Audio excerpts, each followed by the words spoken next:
Көңүл буруңуздар, орус тилинде дагы бир айта кетчү творительный падежге тиешелүү дагы бир айта кетчү нерсе, бул эки падеждин туура келип калышы, эки падеждин формасы туура келип калышы. Мисалы карап көрсөк, это письмо Акматовым. Бул кат Акматовторго келди дейт.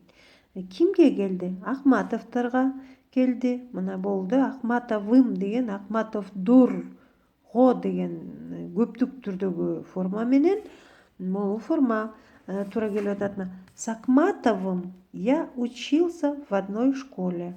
С кем? Ким менен мен Акматов менен мектепте чогуу окугам. Ким менен? Акматов менен с Акматовым. Эки форманын айтылышы дал келип атат, окшош келди. Муну алмаштырып албаш үчүн бул эмеге маанисине караш керек экен. Мына с Акматовым я учился в одной школе. Акматов менен мен бир мектепте окугам чогуу. Это письмо кому? Кимге? Акматову. Бул Акматовторго келген кат. Бул текстти окуп чыккыла жана ошондой эле падеждин формаларынын, задаточный падеж формаларына көңүл бөлүп кайталап окуңуздар. Сегодня я получил письмо. Адрес на конверте написан красивым почерком. Я сразу узнал его. Это письмо от сестры.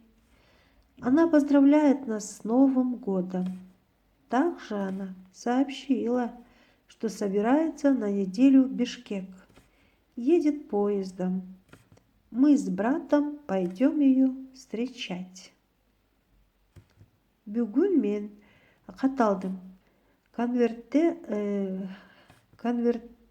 адрес сулуу кол менен жазылган. Мен аны дароо эле билдим. Бул кат эжемден. Ал бизди жаңы жыл менен куттуктап жатат. Ошондой эле ал Бишкекке бир аптага келерин билдирген. Поезд менен келет экен. Эми биз бир тууганым экөөбүз аны тосуп алууга барабыз.